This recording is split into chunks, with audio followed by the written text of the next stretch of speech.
దశరథుడు నన్ను శాసించచ్చు, పెద్ద కొడుకుని శాసించచ్చు, లక్ష్మణుణ్ణి శాసించచ్చు, భరతుణ్ణి అనుగ్రహించచ్చు, సుమిత్రని శాసించచ్చు భార్యని, సీతని శాసించచ్చు, కోడల్ని శాసించచ్చు.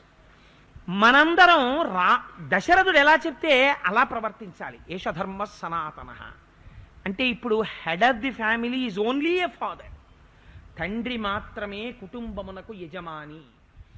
ఆయన ఎలా చెప్తే అలా ప్రవర్తించడం నేర్చుకో.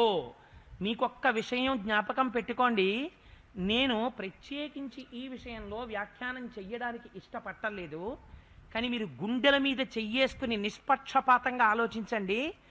భర్త మాట వినక ప్రతి విషయంలోనూ తనకే తెలుసుననుకొని అక్కరలేని ప్రతి విషయంలో వేలు పెట్టి మాట్లాడి, భర్త ఒకటి చెప్తే వినకుండా తన మాటే నెగ్గాలని పౌరుషాలకు పోయినటువంటి స్త్రీలు కుటుంబాల్ని పాడు చేసుకున్న వాళ్ళు ఎంతమంది లేరు వాళ్ళ లోకంలో. ఎందుకు పోతున్నారు అలాగా అంటే కుటుంబాధిపతి మాట వినాలనేటటువంటి ధర్మం తప్పిపోవడం వల్ల పోతున్నారు. ఇది నేర్చుకో. ఈ సందేశాన్ని రామాయణంలో ఎక్కడా స్పష్టంగా ఏమనకుండా మహర్షి ఎంత అందంగా మాట్లాడారో చూడండి. నీ గౌరవం ఎప్పుడో తెలుసా? నువ్వు భర్తకి అణిగి ఉన్నప్పుడు. నీ గౌరవం ఎప్పుడో తెలుసా? భర్తకి సలహా చెప్పినప్పుడు. నీ గౌరవం ఎప్పుడో తెలుసా? ఆయన చెప్పిన పని నువ్వు చేసినప్పుడు. ఆయన చెయ్యలేదని మూతింత పెంచినప్పుడు నువ్వు గౌరవనీయురాలవు కాదు. నిర్దాక్షిణ్యమైన మాట చాలా శృతిమెత్తగా చెప్పాడు ఆయన. అందుకని నీకు అధికారం ఎక్కడుంది, నాకు అధికారం ఎక్కడుందమ్మా దశరథుణ్ణి తప్పు పట్టడానికి? తప్పు పట్టి మాట్లాడడం ధర్మమా? నేను గౌరవం అనుభవించలేదు, నేను సుఖం అనుభవించలేదు అని నువ్వు అనవచ్చా జ్యేష్ఠపత్నివి? నిజంగా అటువంటి వాడైతే, సత్కారము చెయ్యడంలో తిరస్కరించేవాడైతే పాయసంలో సగభాగం నీకెందుకు ఇచ్చాడమ్మా? జ్యేష్ఠపత్నివని ఎందుకు గౌరవించాడమ్మా? ఈ మాట నీ నోటి వెంట రాకూడదు. ఎంత బాధలో ఉన్నా గబుక్కుని భర్త పట్ల తిరస్కరించినటువంటి మాట భార్య వెంట రావాల్సినటువంటి అవసరము మాత్రము ఉండకూడదు. చాలా మనం ఎర్రసిరాతో అండర్లైన్ చేసుకోవలసిన శ్లోకం కదండి. ఇంకంతకన్నా చెప్తే నేను పురుషపక్షపాత్ర అనుకునే ప్రమాదం ఉంది, అందుకని నేను చెప్పను. సో ఈ మాట చెప్పి ఆయన అంటాడు, అహం హితే లక్ష్మణ నిత్యమేవ జానామి భక్తించ పరాక్రమంచ మమ త్వమ అభిప్రాయమసన్నిరీక్ష్య మాత్రా సహాభ్యర్థసి మాం సుదుఃఖం అని. నాయనా లక్ష్మణ, నీకు కూడా ఒక్క విషయం చెప్పాలి అని అనుకుంటున్నాను. నేనేమిటో నీకంత బాగా ఇంకా అర్థం అవ్వలేదేమో అనుకుంటున్నాను రా లక్ష్మణ అని మనస్సులో అనుకుని, ఎంత సున్నితంగా మాట్లాడతాడో చూడండి. మీరు రామాయణం బాగా చదవడం అలవాటు అయిపోయింది అనుకోండి. రామాయణం బాగా చదవడం అంటే ఈ సర్గలు ఏం బట్టి వచ్చేయక్కర్లేదు, ఈ శ్లోకాలన్నీ బట్టి ఏం వచ్చేయక్కర్లేదు. రామ హృదయం మీకు అర్థమైంది అనుకోండి, మీరు మాట్లాడడంలో కూడా ఇంత అందంగానూ మాట్లాడగలరు.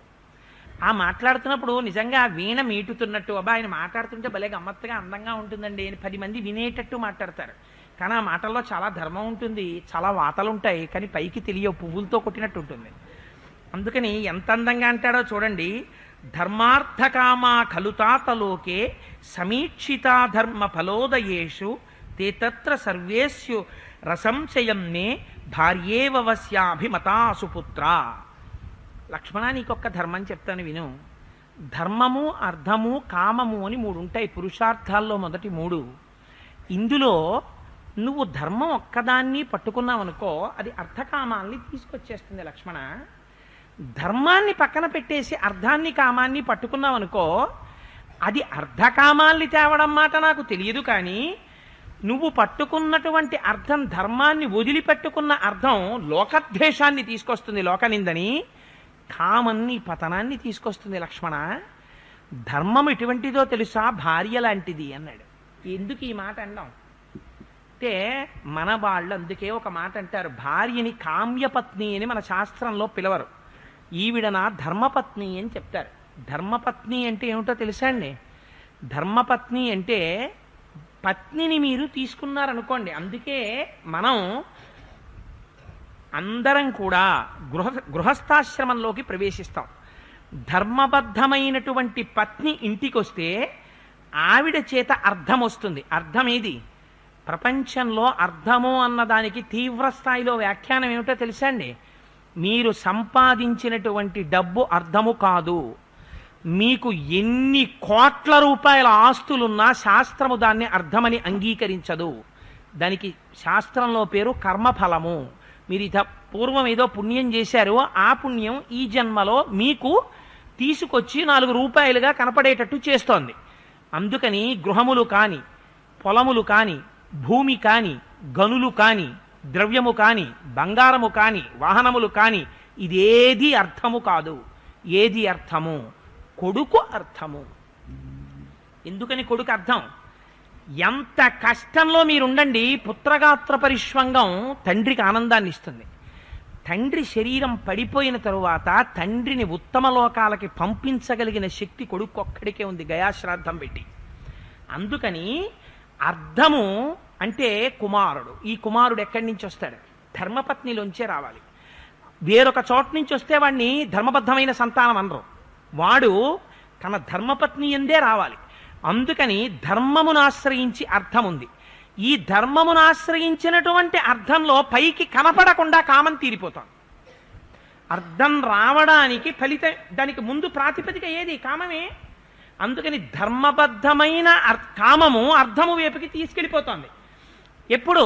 అర్ధకామములు ధర్మముతో సంబంధాన్ని పెట్టుకున్నప్పుడు. ధర్మపత్ని అర్ధకామములను తెచ్చినట్టు ధర్మమును పట్టుకున్నప్పుడు అర్ధకామములను తెచ్చుకోవచ్చు. కానీ ఆ ధర్మమును పక్కన పెట్టి అర్థం తెచ్చుకుంటే లోక నింద దాని ఫలితమని శాస్త్రం చెప్తోంది. అందుకని నాకు ఇవాళ ధర్మం అక్కర్లేదు, నాన్నగారి మాట వినను అని నువ్వు బాణాలు వేయడం ఎందుకురా? నేనే తీసి వెయ్యగలను బాణాలు వేసి. నేను సింహాసనం మీద కూర్చుంటే లోకం కోడై కూస్తుంది.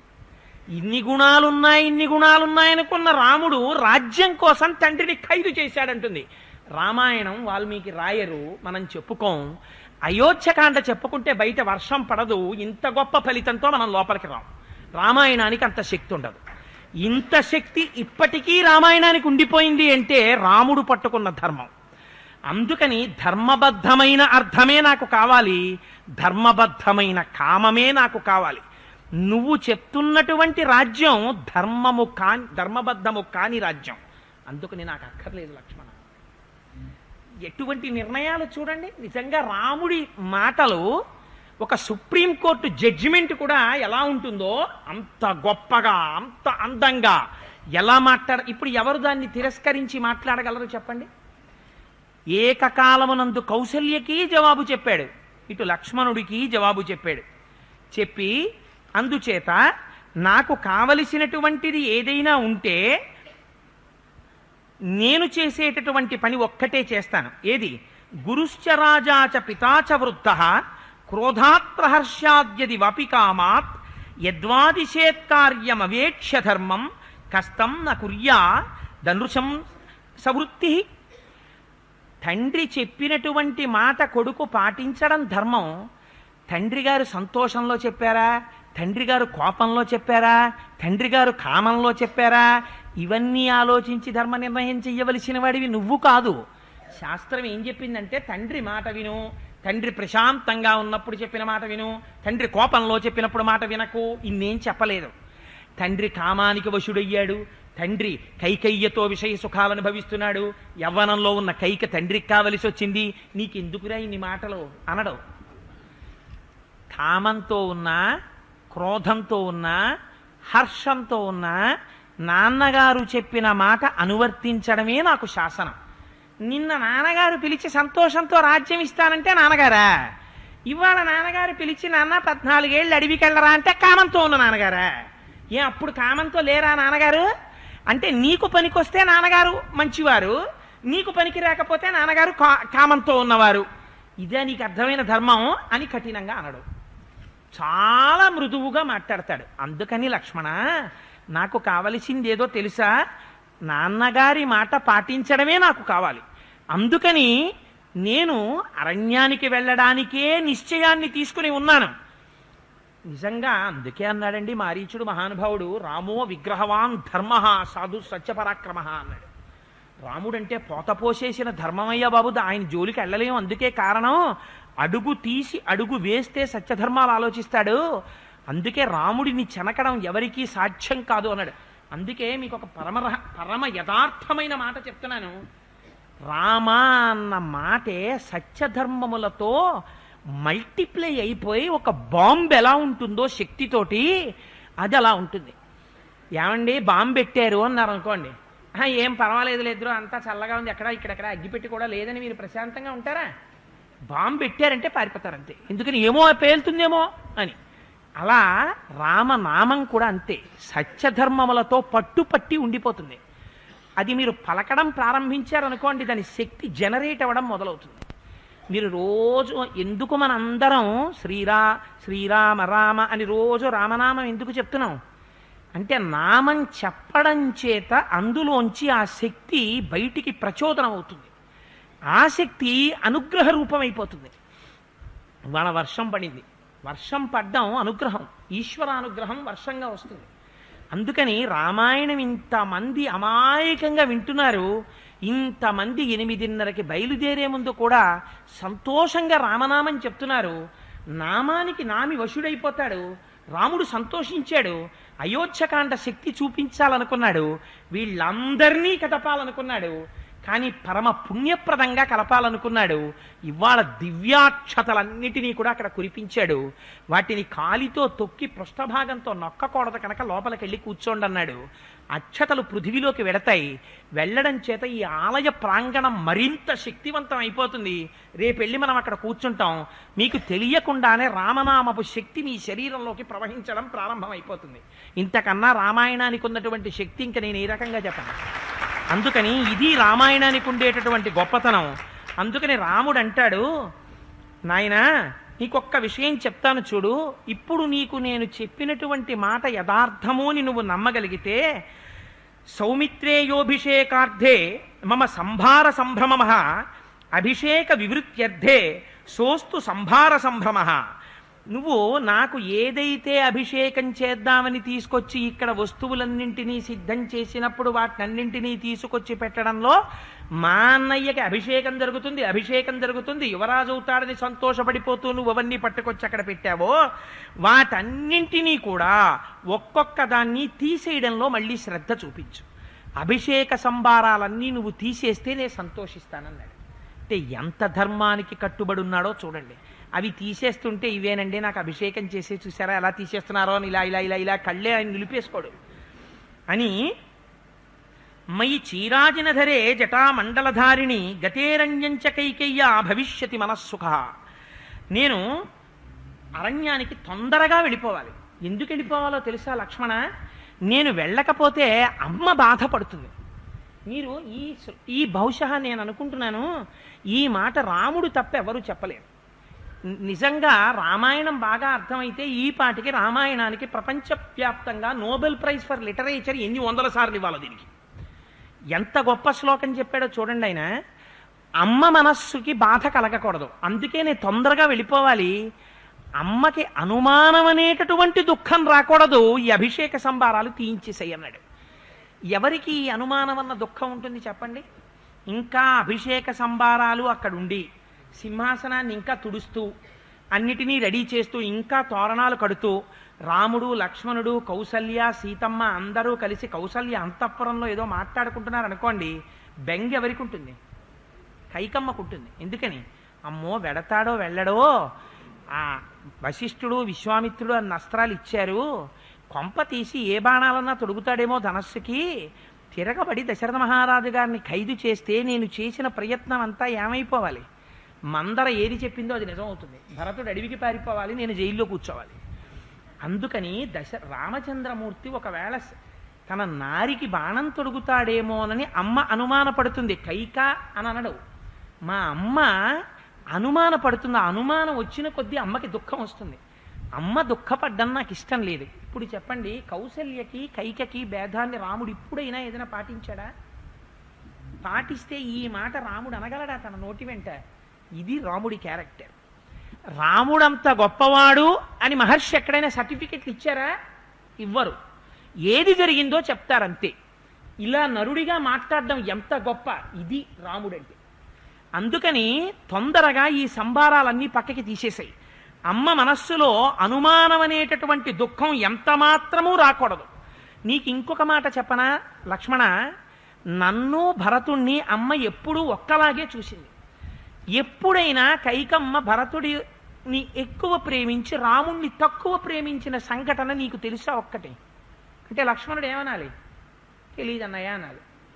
మీరు ఊహించుకోవాలి ఒక్కసారి లోపలికెళ్ళి.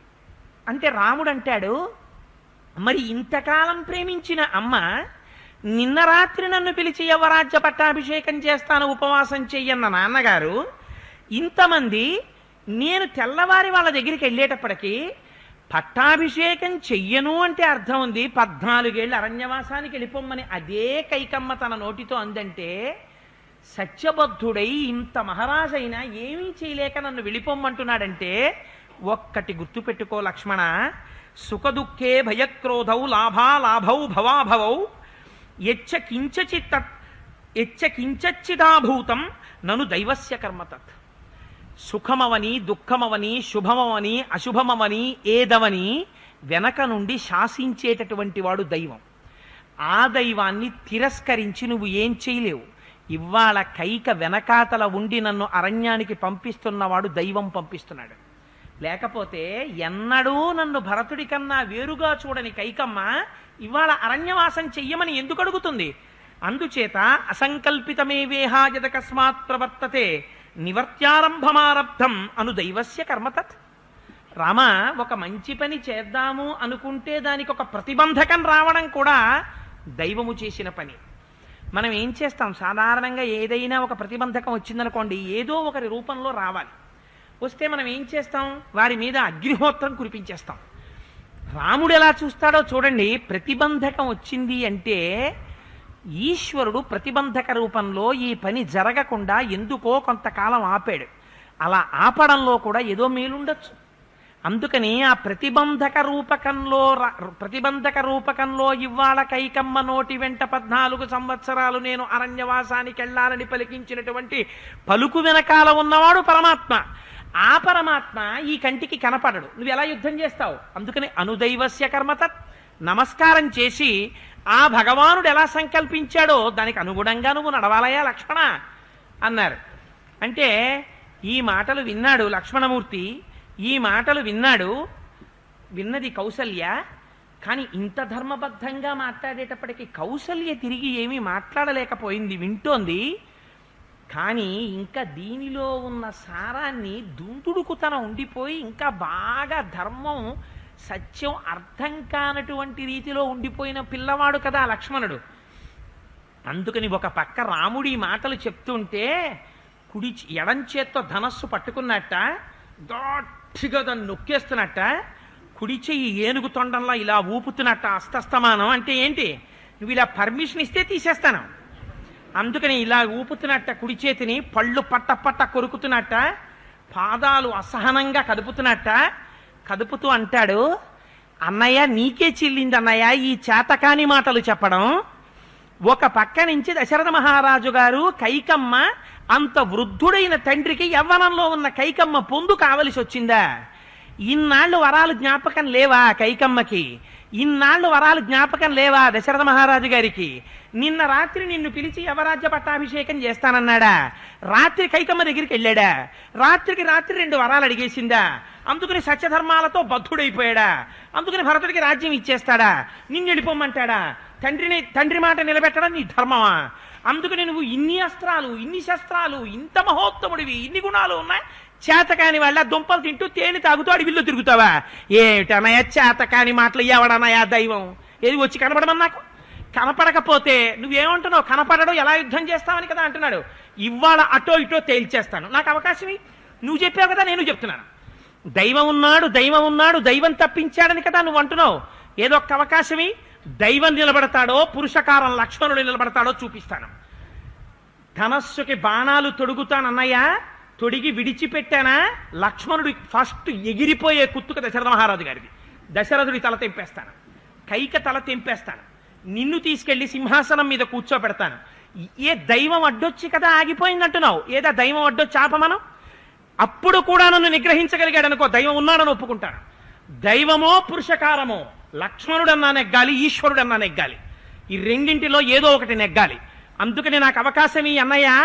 అంతేకాని పౌరుష ప్రతాపాలు చాటు చేసుకుని ధర్మం ధర్మం ధర్మం, సత్యం సత్యం సత్యం, ఈ మాటలు పట్టుకుని చేతకాని వెళ్ళి అడవిలికి వెళ్ళిపోవడం ఏటన్నయ్యా? ఇంకెందుకన్నయ్యా ఈ బాహువులు? నా మిత్రులందరికీ దానాలు చెయ్యడం చేతకానప్పుడు ఈ చేతులెందుకు, వీటికి ఉడుము చర్మంతో చేసిన తొడుగులెందుకు, ఇంత పెద్ద ధనస్సు ఎందుకు, ఈ అక్షయబాణ తూణీరం ఎందుకు? నిన్ను ప్రతిఘటించినటువంటి వాళ్ళ యొక్క ఆ కుట్రని మనం భేదించలేకపోతే చేతకాని వాళ్ళ ఈ మొలకో పెద్ద పెద్ద కత్తులు ఎందుకు? ఇవన్నీ తీసి మూట కట్టి అవతల బారేసి సత్యధర్మాలని బ్రహ్మదండం పట్టు కూర్చుంటే పోలేదన్నయ్య? ఏటన్నయ్య ఈ చేతకాని మాటలు? నువ్వు మాట్లాడకేలాగా నాకు అసహ్యం వేస్తోంది. నాకు నువ్వు చెప్పినటువంటి మాట ఎంత మాత్రమూ నచ్చలేదు. నువ్వు అనుమతి, నేను చూపిస్తాను పురుషకారం అంటే ఏమిటో. ఈశ్వరుడున్నాడో పురుషకారం ఉందో రెండిటిలో ఏదో నేను తేలుస్తాను.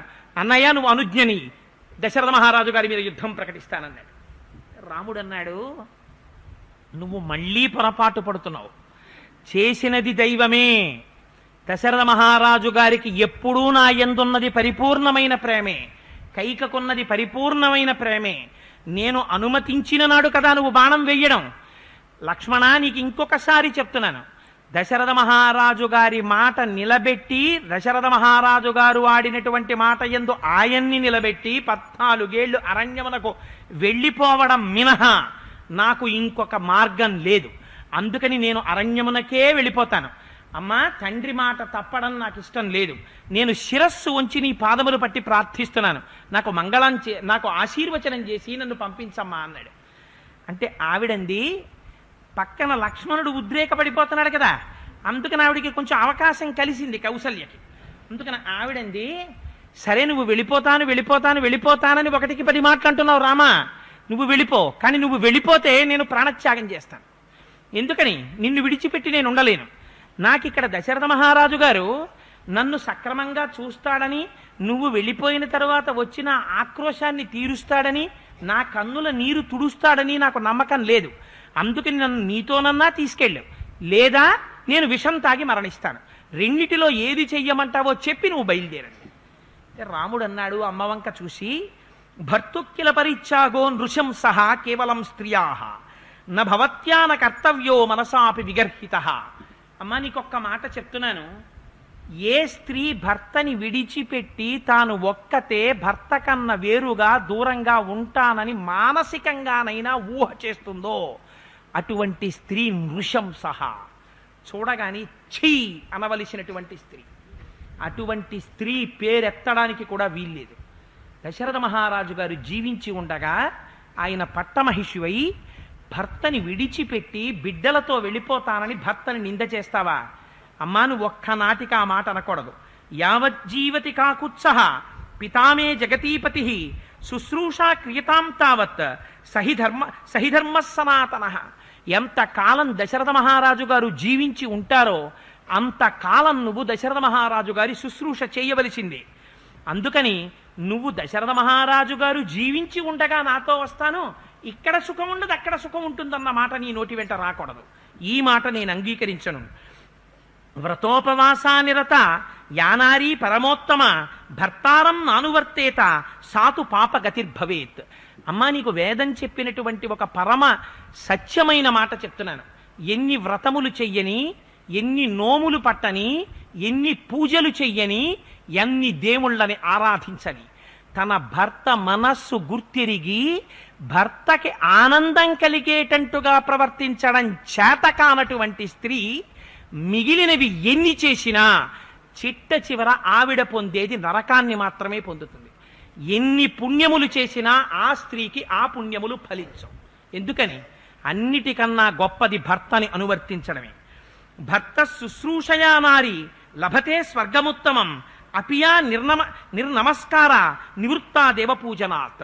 ఎన్నడూ జీవించి ఉండగా ఒక్క దేవతకి ఇలా నమస్కారం చెయ్యకపోయినా, పూజ చెయ్యకపోయినా, నోము చెయ్యకపోయినా, వ్రతం చెయ్యకపోయినా, భర్తని అనువర్తించి భర్త యందు ప్రేమతో ప్రవర్తించినటువంటి స్త్రీ, ఒకవేళ భర్త పాపి కావచ్చు, అటువంటి స్త్రీ చిట్ట చివర మాత్రం స్వర్గాన్నే పొందుతుంది. బ్రతికున్నంత కాలం పూజలు చేసినా భర్త మనస్సుని అర్థం చేసుకోకుండా భర్త మనస్సు కష్టపడేటట్టు ప్రవర్తించిన స్త్రీ ఈ పూజల వల్ల ఈషన్ మాత్రం ఫలితం రాదు కదా, నరకాన్ని పొందుతుంది. ఆనాడు కౌసల్యకి చెప్పాడు, అప్పటి నుంచి ఇప్పటికి ఎప్పటికి జగత్తుకంతటికీ చెప్తున్నాడు. ఈ మాటలు ప్రతివారు జీవితంలో జ్ఞాపకం పెట్టుకోవలసినవి. అందుకే పెద్దలు ఒక మాట చెప్తారు, అయోధ్యకాండ ఎవరు చదవాలి అంటే, అయోధ్యకాండ గృహస్థాశ్రమంలో ఉన్న ప్రతి వారు చదవాలి, ప్రతివారు వినాలి. వింటే ఏమవుతుంది, జీవితం అంటే ఏమిటో అర్థమవుతుంది. అందుకని అమ్మా, నీ నోటి వెంట ఆ మాట రాకూడదు, నేను వినకూడదు. నువ్వు ఇక్కడే ఉండాలి, దశరథ మహారాజు గారి యొక్క సేవ చెయ్యాలి. నేను ధర్మంలో నిలబడాలంటే, నువ్వు ధర్మంలో నిలబడాలంటే మనకిద్దరికీ ఉన్నటువంటిది ఒక్కటే ఒక్క అవకాశం. నువ్వు నాకు ఆశీర్వచనం చెయ్యి. తల్లివి కనుక నన్ను రక్షించేదేదో తెలుసా, నేను 14 ఏళ్ళు అరణ్యవాసానికి వెడితే నీ నోటి వెంట వచ్చినటువంటి మంగళకరమైన వాక్కుందే, ఆశీర్వచనం ఉందే, అది నన్ను కాపాడుతుంది. అందుకనమ్మా నాకు ఆశీర్వచనం చేసి పంపమ్మా అని అమ్మ కాళ్ళు పట్టుకుని నమస్కారం చేసి అమ్మకి ప్రదక్షిణం చేశాడు. ప్రదక్షిణం చేస్తే అప్పుడు కౌసల్య మెత్తపడింది. ఘృతం శ్వేతాని మాల్యాని సమిధ శ్వేత సర్షపాన్ ఉపసంపాదయామాస కౌసల్య పరమాంగన. ఆ తల్లి వెంటనే తెల్లటి ఆవాలు తెప్పించింది, పెరుగు తెప్పించింది, తెల్లటి పువ్వులతో ఉన్నటువంటి దండలు తెప్పించింది.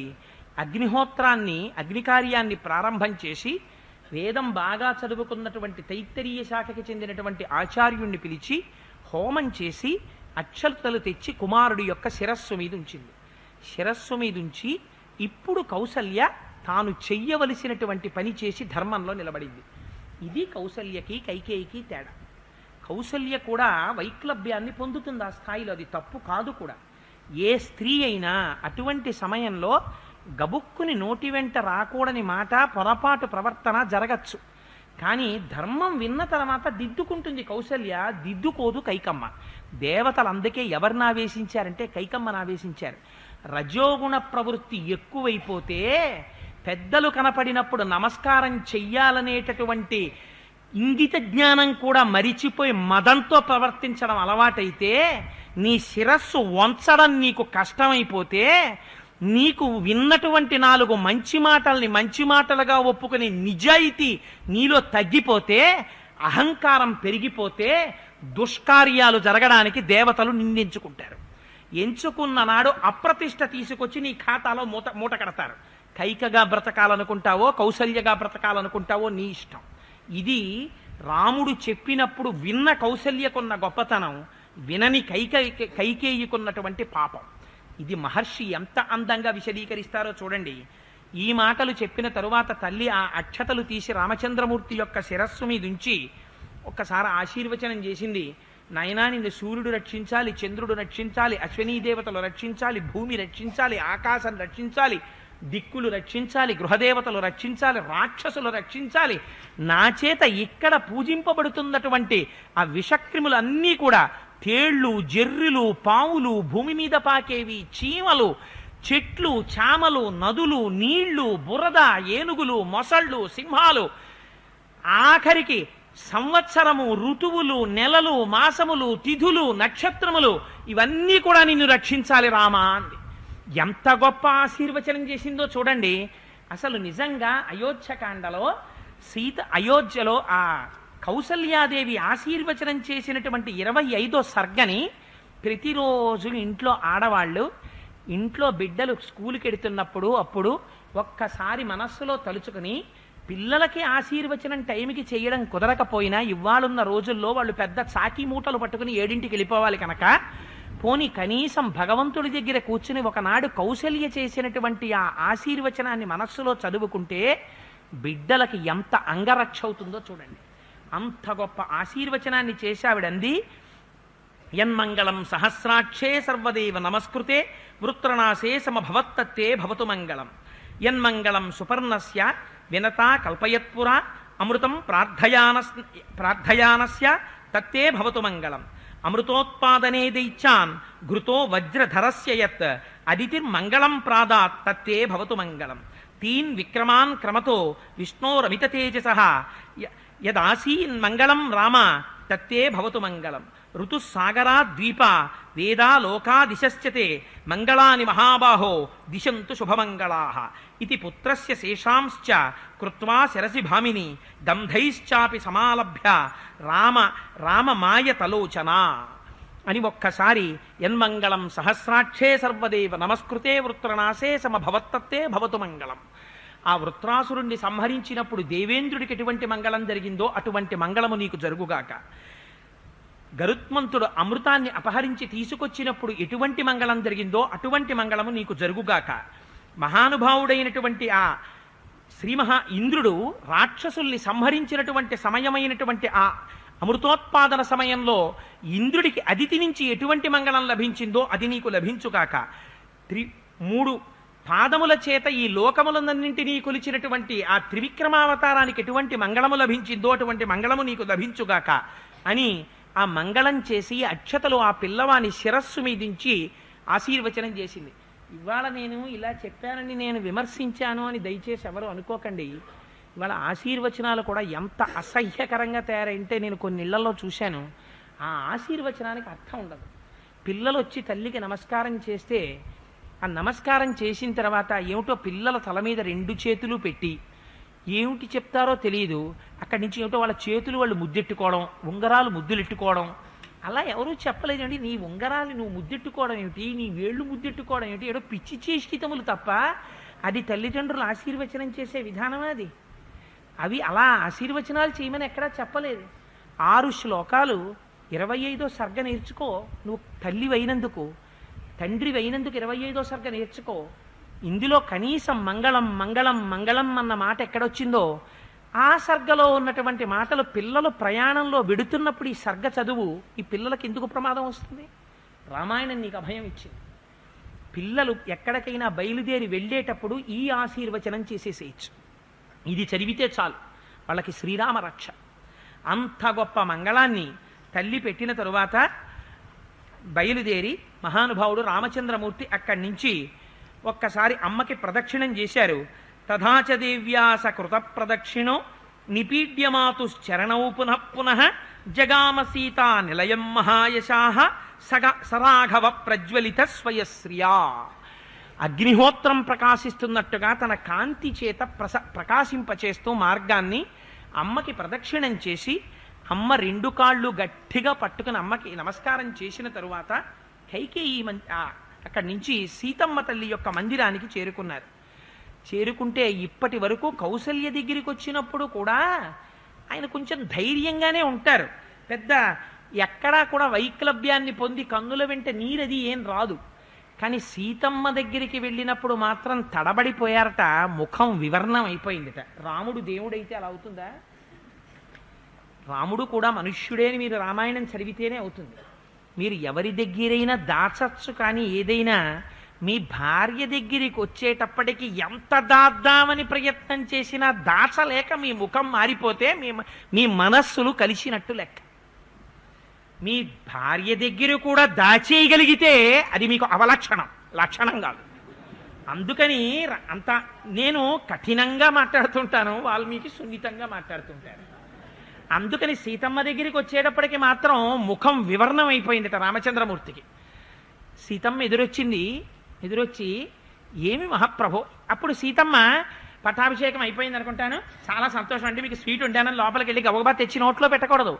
రాముడు ఎలా విషణ్ణవదనాన్ని పొందాడో సీతమ్మ అలా గ్రహించగలగాలి. ఎందుకని మహర్షి మాట అన్నారు, వీళ్ళిద్దరూ హృదయాలతో మాట్లాడుకోవడం అలవాటు చేసుకున్నారన్నారు.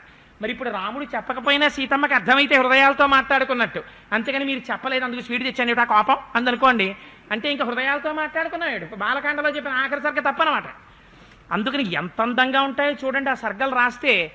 సీతమ్మ తల్లి ఎదురొచ్చింది, ఏమి మీ ముఖం అలా విషణ్ణమైపోయింది, కాంతితో మెరిసిపోవలసినటువంటి మీ ముఖం ఏదో ఒక నల్లటి రంగుతో కూడి ఉంది, ఏదో తప్పు చేసిన వారిలా లజ్జతో మీ కనురెప్పలు కిందకి వంగి ఉన్నాయి, 100 ఊచలు కలిగినటువంటి తెల్లటి ఛత్రం మీకు పట్టాలి కదా, పట్టలేదే, మీ ముందు సింహాసనాన్ని స్వర్ణమయంగా గుర్తు కలిగిన భద్రగజం నడవాలి కదా, నడవట్లేదే, మీ పక్కన వందిమాగతులుండి స్తోత్రం చెయ్యాలి కదా, చెయ్యడం లేదే, మీ వెనకాతల చతురంగ బలాలు నడిచి రావాలి కదా, రావట్లేదే, ఎంతో మంది సంతోషంతో వేడుకగా ఉత్సవంతో నడవాలి కదా, నడవట్లేదే రామా, మీ ముఖం ఎందుకు అలా ఉంది అని అడిగింది.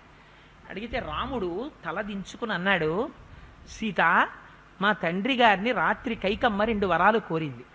14 సంవత్సరములు నన్ను అరణ్యవాసం చెయ్యమని అడిగింది.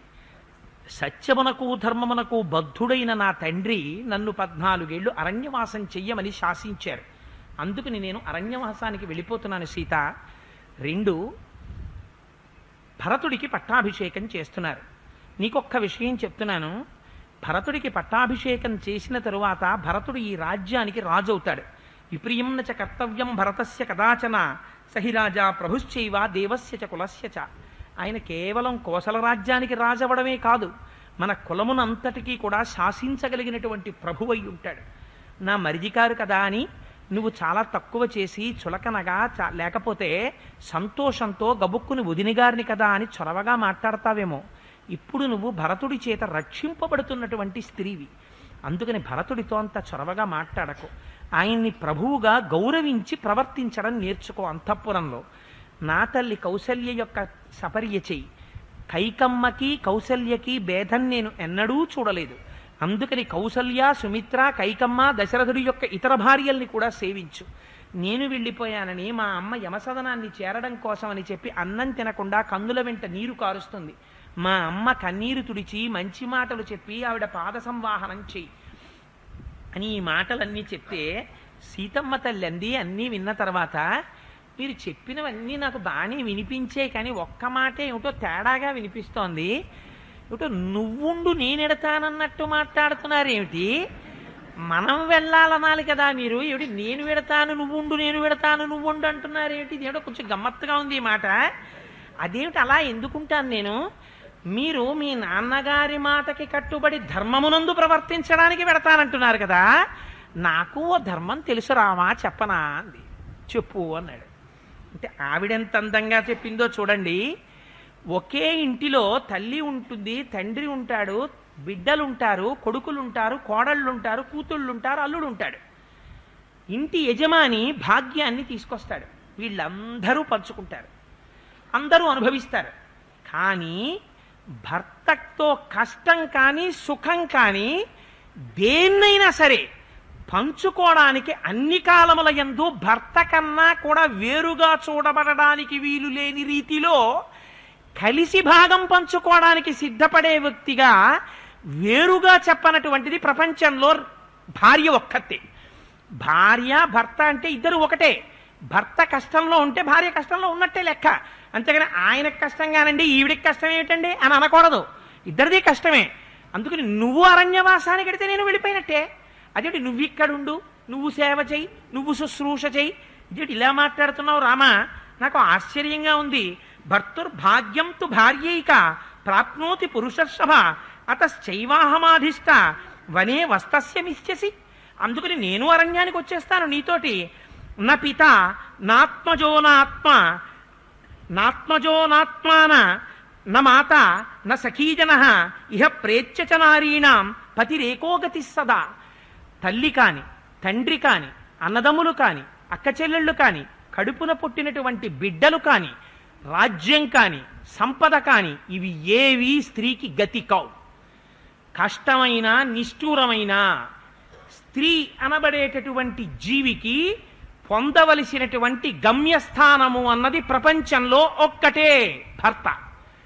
ఆ ఒక్క గమ్యస్థానాన్ని విడిచిపెట్టి మిగిలిన వాటివి ఎన్నిటి చుట్టూ తిరిగినా నృశంస, ఆ స్త్రీని గౌరవించడానికి వీలు లేదు. ఆవిడ పేరు పలకడానికి వీల్లేదు, ఆవిడ్ని గౌరవించడానికి వీల్లేదు. నృశంస కేవలం స్త్రియా. నేను పతివ్రతని, నాకు ధర్మశాస్త్రం తెలుసు. నువ్వు అడవికెడితే నేనెందుకుంటాను రామా? ఇక్కడ నేనుండను. పైగా సుఖం వనేని వచ్చామి యథైవ భవనే పితు అచింతయంతి త్రీన్ లోకాన్ చింతయంతి పతివ్రతం.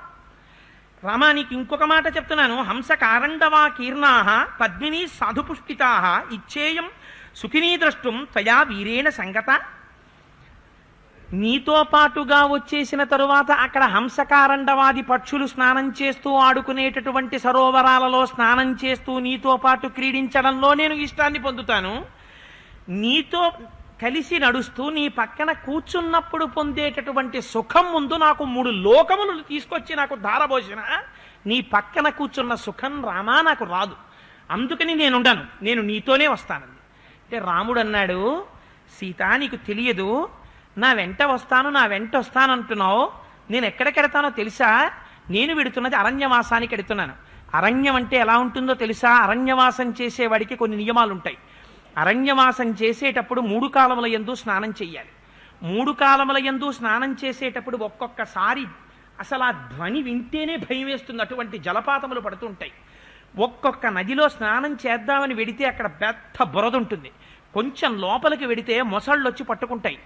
రాత్రివేళ ఈగలు రొదతో కూడినటువంటి దోమలు మొదలైనవి కొడతాయి. సరీనృపాలు ఉంటాయి. భూమి మీద పాకేటటువంటి పాములు, తేళ్లు, జెర్రిలు మొదలైనవి ఉంటాయి. చీమలు కొడతాయి. అక్కడికి వెళ్ళిన తర్వాత రాత్రి పడుకోవడానికి పక్క వేసుకుందామంటే ఏముండదు. రాత్రి సాయంకాలం వరకు రాలిన ఆకుల మీద పడుకోవాలి. ఎంత ధర్మం చెప్పాడో చూడండి. అసుర సంధ్య వేళ అయిపోతే చెట్టు ముట్టుకుని ఆకు కోయకూడదు. అందుకని మనం సాయంకాలం అయిపోయిన తర్వాత ఏ చెట్టు దగ్గరికి చేరుతామో ఆ చెట్టు కింద పగటిపూట ఏ ఆకులు పడ్డాయో ఆ ఆకులన్నీ దగ్గరికి కుప్పగా చేర్చుకుని ఆకుల మీద పడుకోవాలి మనం. భయంకరంగా సింహాలు గర్జన చేస్తుంటాయి, పులులు అరుస్తుంటాయి, భల్లూకాలు తిరుగుతుంటాయి, క్రూర మృగాలు సంచరిస్తూ ఉంటాయి. పైగా ఒక్కొక్కసారి ఒక్కొక్క మహానుభావుడు ఎదురుపడతాడు. అరణ్యంలో ఉన్న ఆ మహానుభావుడికి నువ్వు సపర్యలన్నీ చెయ్యవలసి ఉంటుంది. ఒక్కొక్క రోజు ఆహారం దొరకకపోతే ఆహారం లేకుండానే తిరగవలసి ఉంటుంది. ఒక్కొక్క రోజున కందమూలాదులు, తేనె దొరుకుతాయి, అవి మాత్రమే తినవలసి ఉంటుంది. ఒక్కొక్క చెట్టు కింద కూర్చోవలసి ఉంటుంది. ఎండని చూడకూడదు, నీడని చూడకూడదు. ఒక్కొక్క రోజున దాహం వేస్తే నీళ్లు దొరకడానికి నడుస్తుంటే నీరు దొరికే వరకు దాహంతో నడవడం ఎంత కష్టంగా ఉంటుందో సీత. అడుగు వేస్తే ఇంతంత ముళ్ళు కాళ్లల్లో దిగబడుతుంటాయి, రక్తం పాదముల వెంట కారుతుంటుంది.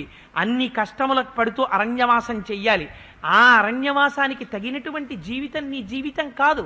అందుకని సీత నువ్వు నాతో రావద్దు, నువ్వు ఇక్కడే ఉండి దశరథ మహారాజు గారికి, కౌసల్యకి, సుమిత్రకి, కైకమ్మకి సేవలు చేస్తూ నువ్వు కూడా నియమవంతురాలవై జీవితం గడుపు. 14 సంవత్సరములు అరణ్యవాసం చేసి నేను తిరిగి వస్తానన్నారు.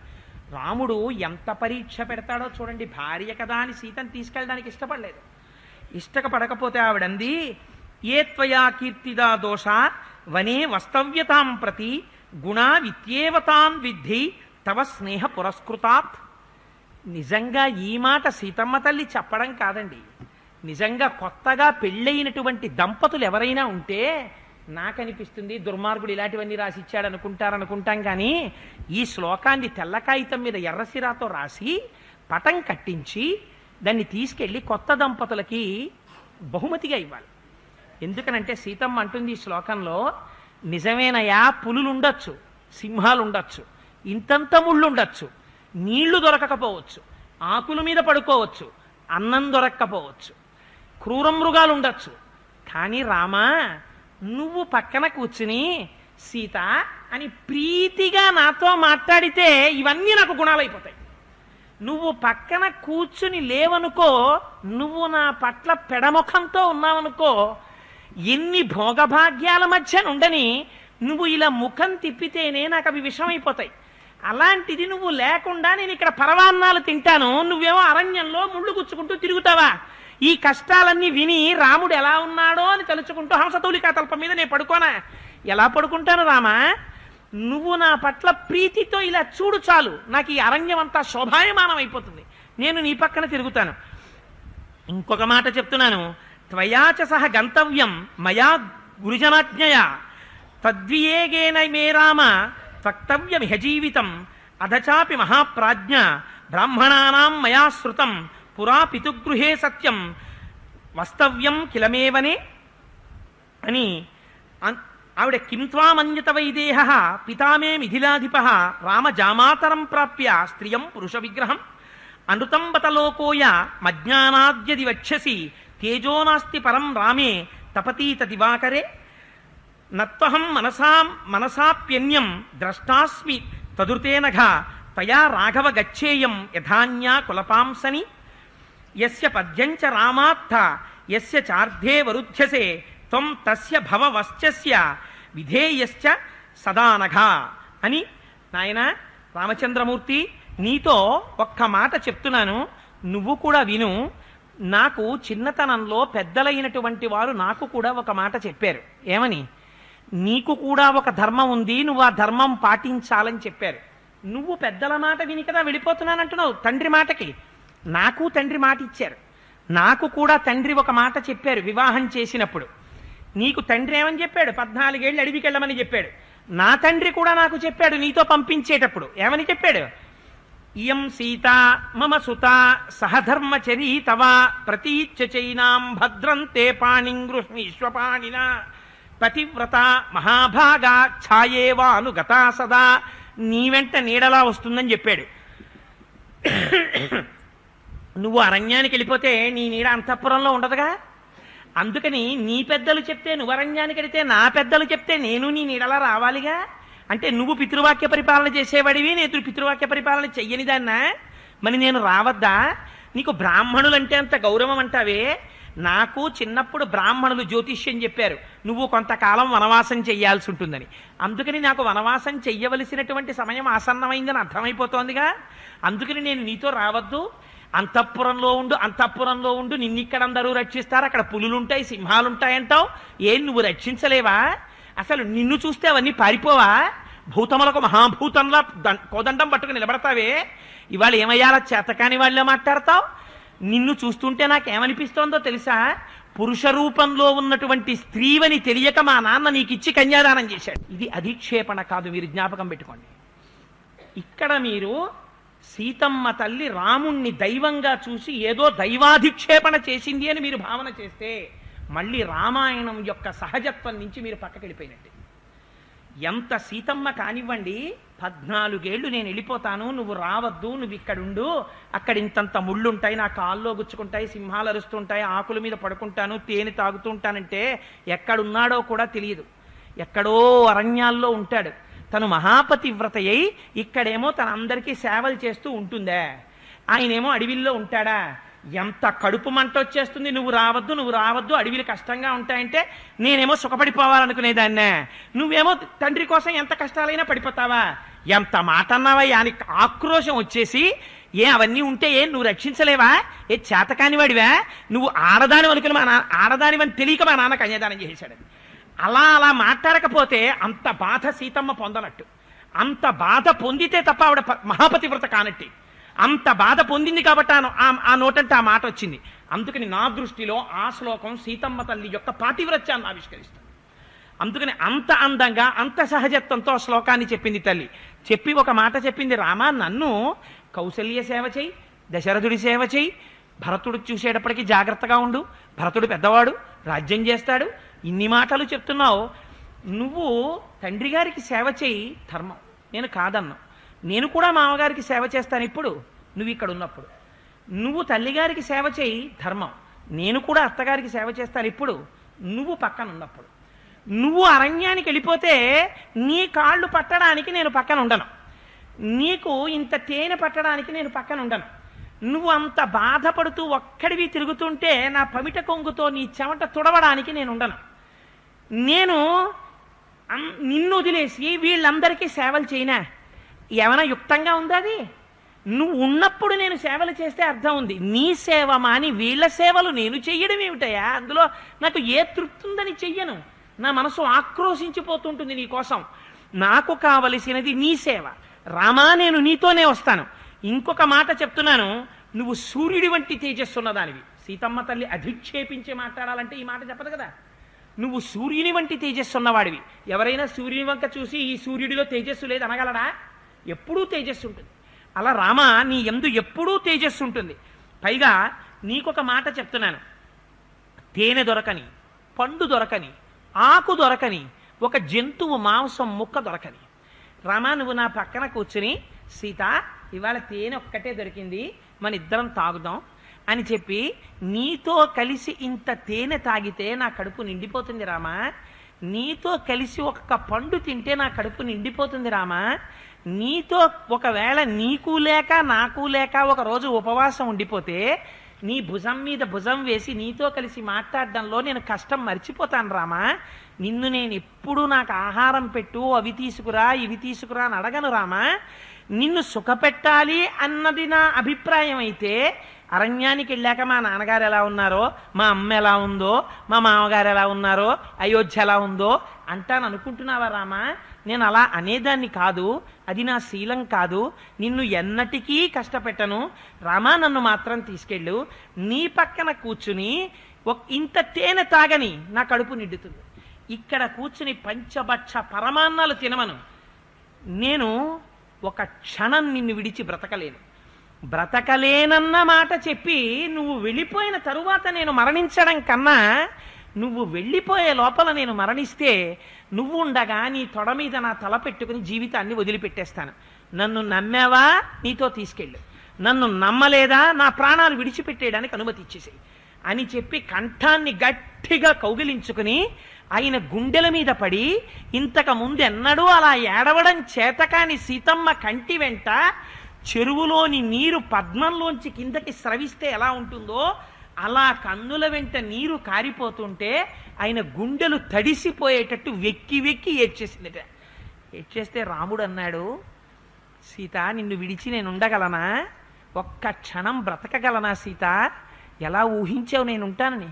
14 ఏళ్ళు నిన్ను విడిచిపెట్టి ఎలా వెళ్ళిపోతాననుకున్నావు? నేను ఉండలేను. కానీ ఒక భర్త ఎన్నడూ అది కష్టమని తెలిసి కూడా భార్యని నువ్వు నాతో రాని శాసించకూడదు. ఇది పురుష ప్రపంచం నేర్చుకోవలసినటువంటి ధర్మం. ఎందుకని? అది కష్టమని తెలుసు, చేయవా ఏం పర్వాలేదు అండం కాదు, శాసించడం కాదు, అది చాలా కష్టం, నేను వెడతానన్నారు. అంటే ఆవిడేమంది, అగ్రతస్తే గమిష్యామి మృద్నంతి కుశకంటక అన్నది. ఇంతంత ముళ్ళుంటాయన్నావు కదా. శిష్యులు, ఋషుల యొక్క శిష్యులు దర్భలు కత్తిరించేస్తారు. దర్భలు ఇంతంత పైకుంటాయి. రామా నువ్వు పాదం వేస్తే కింద నుంచి పైకి వచ్చేస్తుంది ఆ దర్భ, నెత్తురు కారిపోతుంది. అందుకని నేను ముందు నడుస్తాను, నడిచి ఆ దర్భల్ని తొక్కేస్తాను. తొక్కేస్తే మెత్త పడిపోతాయి. అప్పుడు నువ్వు వెనకాల నడిచొద్దు కానీ రామా. ఈ మాట అండంలో ఒక భార్యాత్వం ఉంది. ఆవిడ నిజంగా అర్భకురాలు, ఆవిడ ఏం చెయ్యలేదు. కానీ భర్తకి ఎంతో కష్టం వచ్చింది. అయితే నేనేం చేయలేనండి, నా వల్ల ఏమవుతుంది, నా ఒంట్లో బాగుండదు అని కూర్చుంటుందా భార్య? కూర్చోదు. అది ఎంత కష్టం ఆవిడ చెయ్యలేనిది అని తెలుసున్నా కూడా ఏమంటుంది, నేను ముందెడతానండి, ఆ కష్టం ఏదో నన్ను పడిపోనివ్వండి అంటుంది. తప్ప భర్త కష్టపడిపోతుంటే తాను చూస్తూ ఊరుకోగలదా? ఊరుకోలేదు. ఇది భార్య, సనాతన ధర్మంలో భార్య యొక్క గొప్పతనం. మీకు నేను ఒక్క ఉదాహరణ చెప్తాను. ఒక భర్త కుర్చీ వేసుకుని అటకమించి సామాను తీస్తున్నాడు అనుకోండి. ఒక పక్క చీపురు కట్టలు, ఒక పక్క కత్తిపీట కింద పడుతున్నాయి అనుకోండి. భార్య చీపురు కట్టల వైపుకెడుతుందా, కత్తిపీట వైపుకెడుతుందా? ఒకవేళ కత్తిపీట వైపుకి భర్త ఉంటే భర్తని తోసేసి కత్తిపీట కిందకి భార్య ఎడుతుంది. ఈ దేశంలో ఇప్పటికీ కూడా. అందువల్ల బతికాం మనం. ఎందుకు బతికామంటే తన ప్రాణమే పోయినా తన భర్తని రక్షించుకోవడమే మొదటి లక్ష్యం. ఆ తర్వాత వాడు రెండో పెళ్లి చేసుకున్నా పాపం ఆవిడికేం బాధలేదు. ఎందుకని 6 నెలలు అవ్వదు, వీడు మాత్రం శుభలే కట్టుకు తిరుగుతాడు. స్త్రీకి ఈ జాతిలో అది చేత కాదు. అందుకని భారత జాతికి, ఆర్ష జాతికి ఇంత గౌరవం ఉంది అని నేను కఠినంగా చెప్పడం కాదు, గర్వంగా చెప్పుకుంటున్నాను గుండెల మీద చేసుకుని. ఈ దేశానికి సంస్కృతి గౌరవం ఏదైనా ఉంటే అదే ఈ జాతి గౌరవం. అందుకని రామా నేను ముందు నడుస్తాను, దర్భల్ని తొక్కుతాను, మెత్త పడ్డాక నువ్వు నడిచిరా.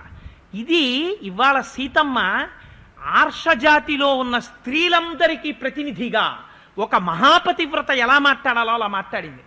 తన భర్తని విడిచి ఉండలేక రేడియో తెమ్మని, టీవీ తెమ్మని ఏడవలేదు. నీతో అరణ్యానికి తీసుకెళ్లవేమో అని ఏడిచింది. కంఠం పట్టుకుని ఆయన గుండెలు తడిసిపోయేటట్టు ఏడ్చింది. ఏడిస్తే, సీత నాకు తెలుసు నేను ఉండలేను నిన్ను విడిచి, కానీ ఇంత కష్టానికి సీత వెడదాం పెట్టి సర్దేయి అని నేను అనకూడదు. ప్రయత్నపూర్వకంగా భర్త భార్యని కష్టపెట్టకూడదు. భార్య ఉండలేక తనని అనుసరించి వస్తే తీసుకెళ్ళాలి. ఆ అభిప్రాయం నీ నోటి వెంట వచ్చిన తరువాత సీత రా అనడం నా ధర్మం. అందుకని వద్దు అన్నాను. నువ్వు ఇంత స్థిర నిర్ణయంతో ఈ మాట అనడం, నీ వంటి భార్యని పొంది నేను అదృష్టవంతుణ్ణయ్యాను. అందుకని ఆ మాట అన్నాను అని తవ సర్వమభిప్రాయ మవిజ్ఞాయ శుభాననే వా వాసం వాసం నరోచయేరణ్యే శక్తిమానపి రక్షణే.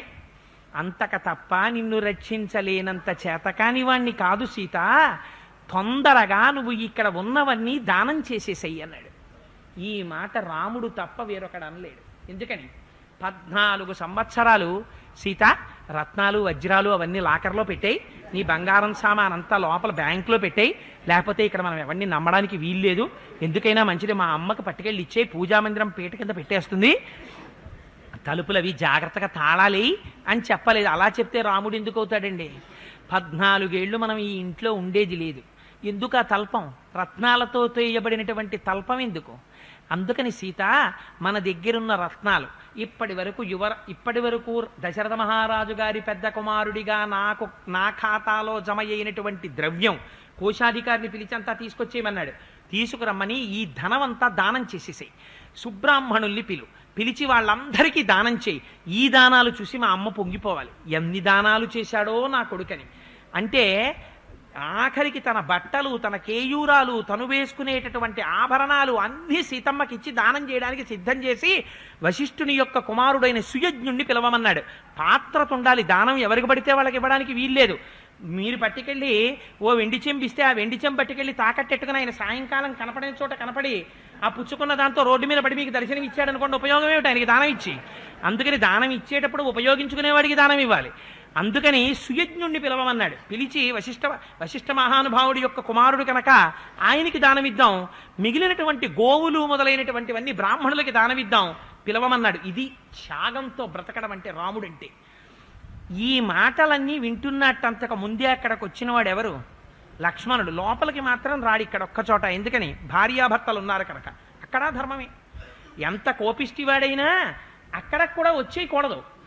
ఎంత అవకాశం ఉన్నా, నీకు ఎంత మర్యాదనిచ్చినా ఆయన తన భార్యతో మాట్లాడుతున్నప్పుడు కూడా నువ్వు వచ్చేసి అంటూ ఉండకూడదు.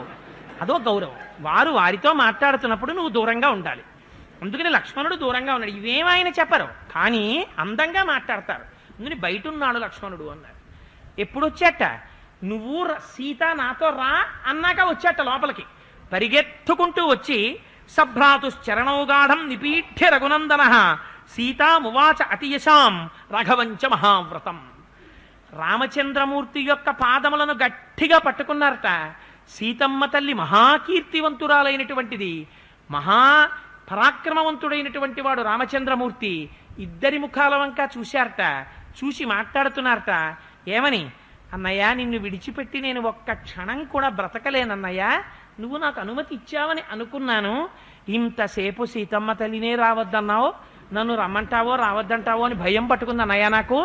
అందుకని చెప్పి నిన్ను విడిచిపెట్టి నేను మాత్రం ఒక్క క్షణం కూడా బ్రతకలేను, ఉన్నమాట చెప్పేస్తాను. నువ్వు కానీ నన్ను రమ్మనే అన్నయ్య. అన్నావా? మీ ఇద్దరు హాయిగా కొండల మీద, పర్వతాల మీద, గిరుల మీద, చెట్ల కింద, సరోవరాల్లోనూ సంతోషంగా తిరగండి. నేనేం చేస్తానో తెలుసా అన్నయ్య? పర్ణశాల నిర్మిస్తాను, మీకు కావలసిన కందమూలాలు తెస్తాను, తేనె తెస్తాను, మీ ఇద్దరు సంతోషంగా అవి తాగుతూ తింటూ ఉంటే నాకు పరమానందంగా ఉంటుంది అన్నయ్య అన్నాడు. లక్ష్మణుడంటే ఇది. అంతేకాని అన్నయ్యకి అరణ్యవాసం వచ్చిందని తెలియగానే ఒకవేళ సుమిత్ర రాముడు ఫోన్ చేస్తే నేను లేనని చెప్పే, లేకపోతే ప్లగ్ తీసేయి అని చెప్పి దాక్కుంటే లక్ష్మణుడు ఎందుకు అవుతాడు? అలా అయితే లక్ష్మణుడు అవడు. తన భార్యని ఒకరు శాసించకపోయినా, అరణ్యాలకి వెళ్ళవయ్యా అని చెప్పకపోయినా ఇప్పుడు ఎక్కువ సేవ చేసే అవకాశం లభించింది నాకు రాముడికి. అయోధ్యలో ఉంటే చాలా మంది సేవ చేస్తారు, అరణ్యంలో ఉంటే నేను ఒక్కడినే చెయ్యొచ్చు అని పరిగెత్తినవాడు లక్ష్మణుడు. ఇది భక్తి ఎక్కడుందో, సేవ ఎక్కడుందో, ఎక్కడ కైంకర్యమునందు నిష్ట ఉందో అది లక్ష్మి, అది లక్ష్మణుడు. అందుకని అన్నయ్య నేను వస్తానన్నయ్య, కాదనకన్నయ్య అన్నాడు. అంటే రాముడు అన్నాడు, నాన్న నిన్ను రమ్మందును, కానీ నువ్వు కూడా నాతో వచ్చేస్తే కౌసల్యనెవరు చూస్తారు, సుమిత్రనెవరు చూస్తారు? కైకమ్మ రేపొద్దున్న భరతుడికి రాజ్యాభిషేకం అయిపోయిన తరువాత కౌసల్యని సుమిత్రని సరిగ్గా చూస్తుందా?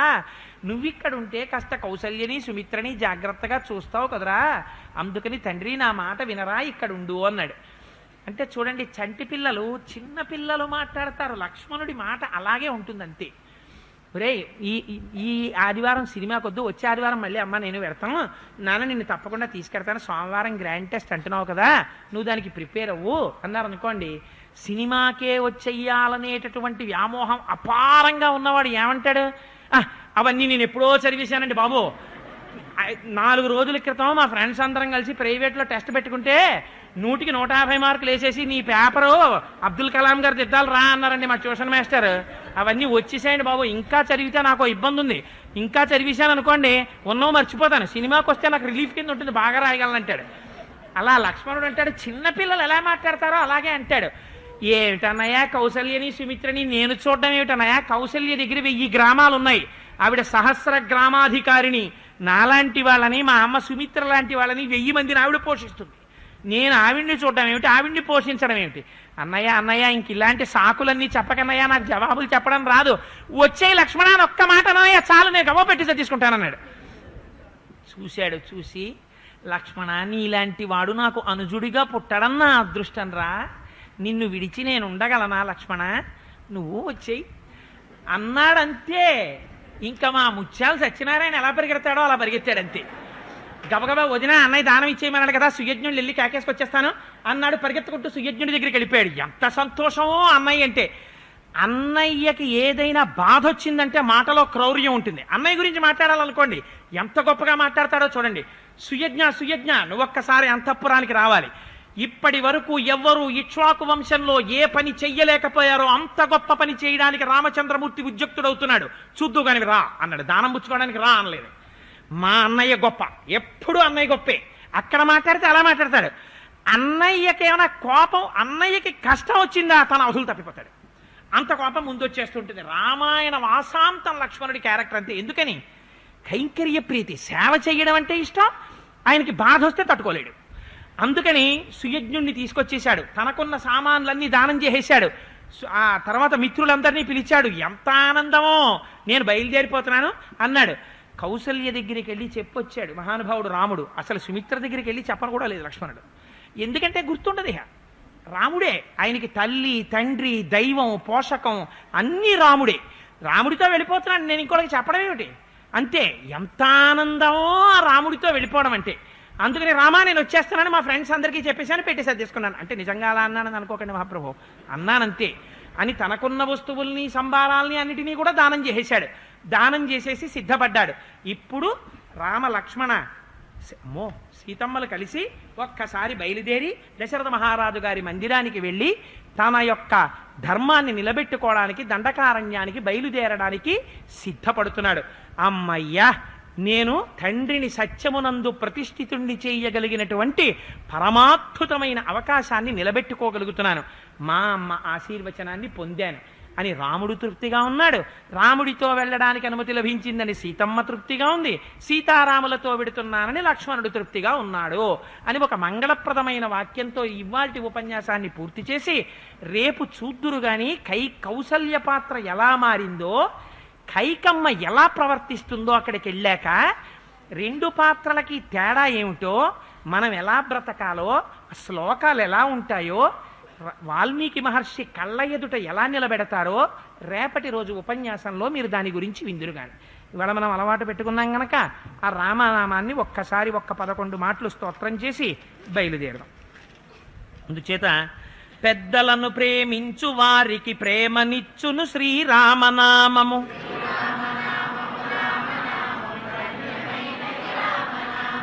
ఆత్మశుద్ధిని కన్న వారికి అధిక మధురము శ్రీరామనామము.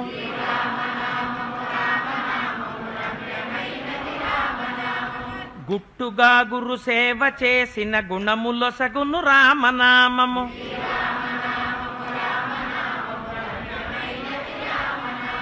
బ్రహ్మ విష్ణు మహేశ్వరులకు ఇష్టమైనది శ్రీరామనామము.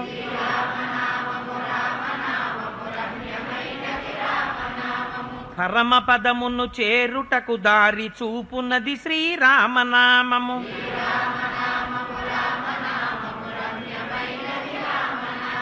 తల్లి వలె రక్షించు సుజనుల ఎల్లకాలము రామనామము.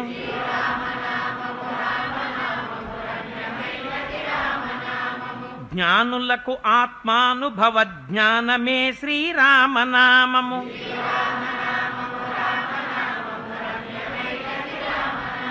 రాక్షసులను తరిమి కొట్టిన నామమే శ్రీరామనామము.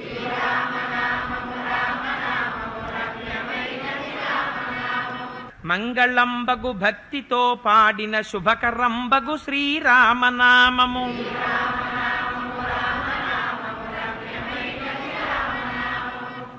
సర్వం శ్రీ ఉమామహేశ్వర పరబ్రహ్మార్పణమస్తు. స్వస్తి.